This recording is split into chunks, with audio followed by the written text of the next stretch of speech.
Response மாதிரிலாம் இல்லை.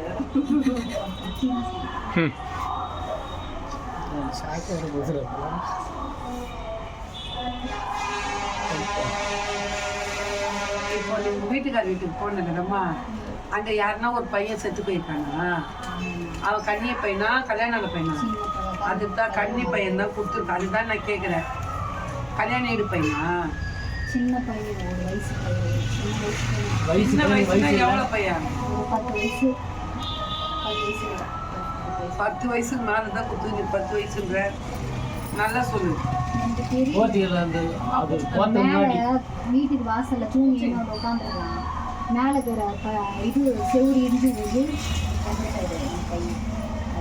அதை எத்தனை வயசு இருக்கும் தோராயமா சொல்றேம்மா?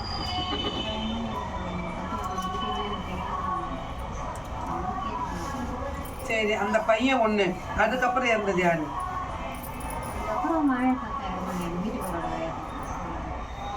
இல்ல, அவங்க கிடையாது. அந்த வீட்டுல யாருமே இல்லம்மா. பாழஞ்சு போச்சு. அந்த வீட்டை விட்டு அந்த வீட்டை பாழையடி விட்டுட்டு எப்பனா அந்த நெல் பயிர் செய்ய மக்கள் வந்து போவாங்க.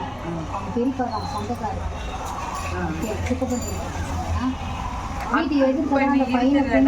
நீ இப்ப இருக்கிற இடமா அந்த இடத்த நீ இருக்கிற இடத்தால இப்போதைக்கு சமீபத்துல யாருன்னா இறந்தாங்களா? சமீபத்துலனா ஒரு பாட்டிக்கு முன்னாடி, அந்த பையனுக்கு பின்னாடி, பாட்டிக்கு முன்னாடி, அந்த பையனுக்கு பின்னாடி பாட்டிக்கு முன்னாடி யாரோ ஒருத்தரோடு இறந்துக்கிறாங்க. அடிப்பட்டா இல்லை எதனா ஆக்சிடென்ட் ஆயா இல்லைன்னா கொளுத்திக்கினா இல்லைன்னா தூக்கு மாட்டிக்கினா, ஆனால் உதிரம் வெளியே வந்துடுது, ரத்தம் வந்துடுது. நீ ஒரு இங்கே உங்கள் அம்மா வீட்டில் இருக்கும்போது நடந்ததோ? உங்கள் வீட்டுக்காரங்க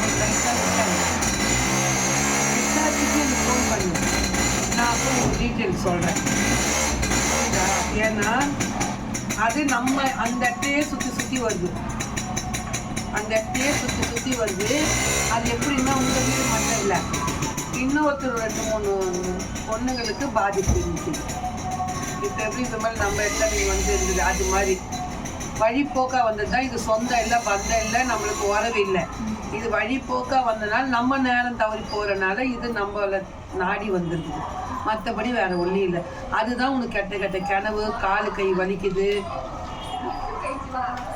ஃபுல்லாக மறுக்குதா? வயிறு வலி வந்திருக்கா? அதுக்கு முன்னே அது மாதிரி வந்திருக்கா? இப்போதான் அது மாதிரி வரும். சரி, இன்னும் ஒன்றே ஒன்று கேட்குறேன். நீங்கள் 2 பேரும் எது சொல்லுங்க. லைட்டாக போயிட்டு வந்து நீங்களே எது போதுங்க.